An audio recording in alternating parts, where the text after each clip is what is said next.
16 अक्टूबर 2025 बेंगलुरु के श्री रामपुर एरिया में रह रही 21 साल की यामिनी प्रिया सुबह के करीब 8 बजे नारगुन कॉलेज ऑफ फार्मेसी में बी फार्मा का एग्जाम देने के लिए निकली थी। लेकिन उस दिन यामिनी इस चीज से बिल्कुल अनजान थी कि उसके जो कदम इस घर की दहलीज को लांग आज निकले हैं, वो कदम दोबारा उस घर की दहलीज में कभी नहीं आ पाएंगे। एग्जाम के खत्म होने पर कॉलेज से बाहर निकलने के बाद यामिनी ने अपने पिता गोपाल सिंह को कॉल कर बताया उसका एग्जाम खत्म हो गया है और वह जल्द ही वापस आ जाएगी। लेकिन इस बात की भनक यामिनी के पिता को बिल्कुल भी नहीं थी कि यह कॉल उनकी बेटी का आखिरी कॉल होगा। अभी यामिनी ने कॉलेज के ही नजदीकी मेट्रो स्टेशन से ग्रीन लाइन मेट्रो ली एंड उसके बाद मंत्री स्क्वायर मेट्रो स्टेशन पर उतर अपने घर की ओर वॉक करने लगी। बट सडनली दोपहर के करीब 1:30 पर यामिनी के पिताजी के पास बेंगलुरु पुलिस का कॉल जाता है एंड कॉल के दौरान बेंगलुरु पुलिस ने यामिनी के पिताजी को बताया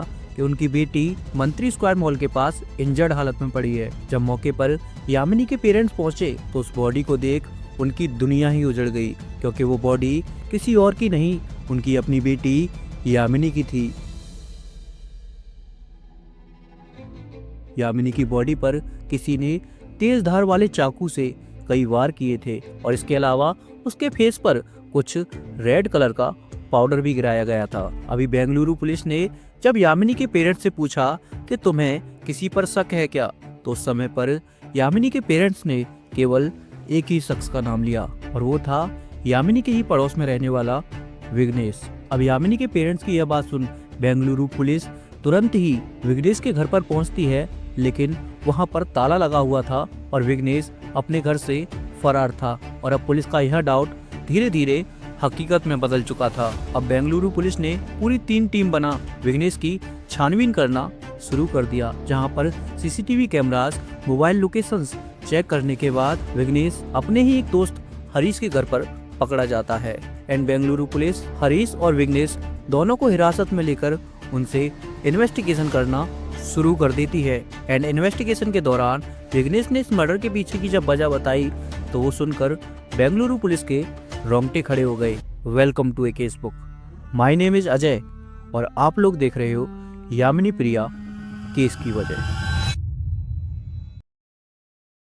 21 साल की यामिनी प्रिया जो कि बेंगलुरु के श्री रामपुर एरिया की रहने वाली थी। यामिनी प्रिया पढ़ने में काफी होशियार थी और उसका जो गोल था वो एक डॉक्टर बनने का था। यामिनी की अगर मैं बाय नेचर बात करूं तो यामिनी शांत, खुशमिजाज और एक हंसमुख स्वभाव की लड़की थी। यामिनी अपनी लाइफ में कभी किसी चीज को लेकर हार नहीं मानती थी, इसलिए यामिनी ने MES कॉलेज आर्ट कॉमर्स से PUC यानी कि प्री यूनिवर्सिटी कोर्स पूरे 93% मार्क्स से पास किया था और उसके बाद पूरे 2 साल तक नीट की तैयारी करने के बाद जब वो एग्जाम में फेल हो गई तो उसने बिना हार माने नारगुन कॉलेज ऑफ फार्मेसी में बी फार्मा में एडमिशन लिया। यामिनी अपने सपनों को लेकर इतना ज्यादा सीरियस थी कि वो आसपास के पड़ोस रिश्तेदार लोगों से ज्यादा बात भी नहीं करती थी। यामिनी एक मिडिल क्लास फैमिली से बिलोंग करती थी। यामिनी के पिता गोपाल सिंह काफी सामान्य व्यक्ति थे और यामिनी की माँ जो कि घर को संभालती थी। जहाँ एक तरफ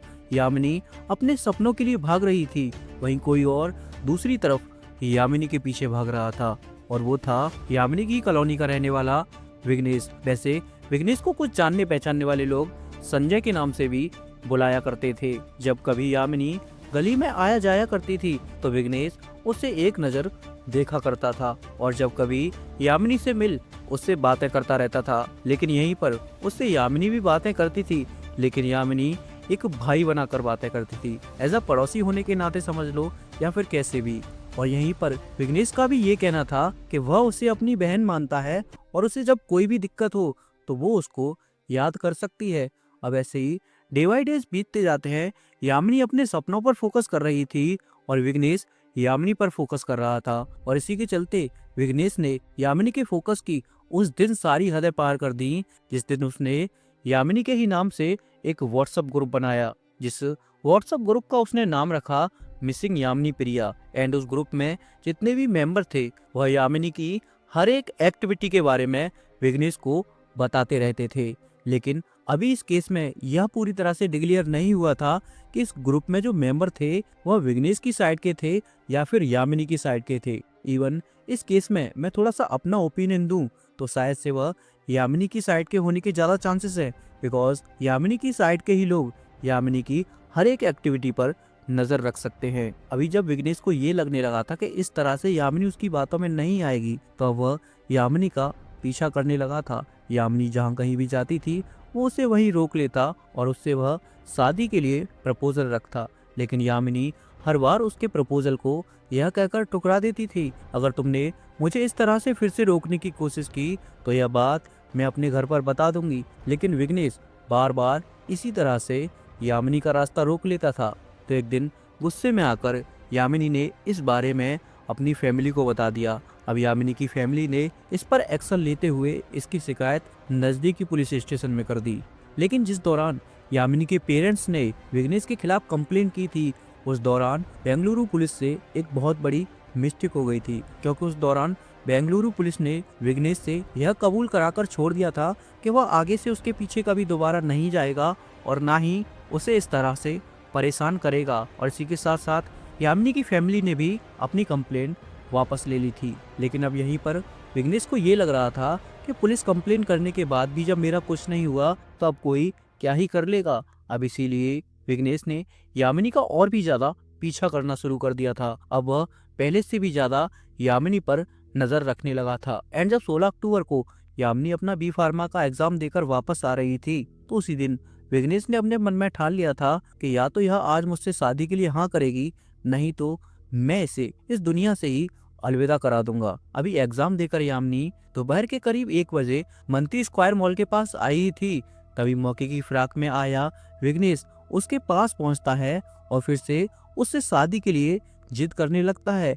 लेकिन यामिनी का हर बार की तरह इस बार भी सेम वही जवाब था कि वो उससे शादी बिल्कुल नहीं करेगी, उसके भी कुछ सपने हैं और विघ्नेश उसके लायक बिल्कुल भी नहीं है। इस पर गुस्से में आया हुआ विघ्नेश अपनी जेब से धारदार चाकू निकाल इस लड़की के एक के बाद एक वार कर वहीं पर उसकी हत्या कर देता है। हत्या करने के बाद लाल मिर्ची पाउडर लेकर उसके फेस पर डाल वहां से फरार हो जाता है। एंड कुछ समय बाद ही आसपास के लोगों की भीड़ इकट्ठा होती है और इसकी सूचना नजदीकी पुलिस को दे दी जाती है। एंड कॉलेज आईडी कार्ड और आधार कार्ड को आइडेंटिफाई करने के बाद इसकी सूचना यामिनी की फैमिली को भी दे दी जाती है। और जैसा कि मैंने शुरुआत में बताया था कि किस तरह से बेंगलुरु पुलिस ने विघ्नेश को हिरासत में ले लिया। अब बेंगलुरु पुलिस विघ्नेश को कोर्ट को सौंप देती है और कोर्ट आईपीसी सेक्शन 302 के तहत विघ्नेश को उम्र कैद की सजा सुनाती है। लेकिन जो काम पुलिस ने यामिनी प्रिया के मरने के बाद किया, अगर वह काम बेंगलुरु पुलिस जिस समय पर यामिनी प्रिया के पेरेंट्स ने उसके खिलाफ कंप्लेंट की थी तब करती, तो शायद यामिनी प्रिया आज हमारे बीच जिंदा होती। तो दोस्तों, इतनी सी ही थी आज के इस केस की स्टोरी।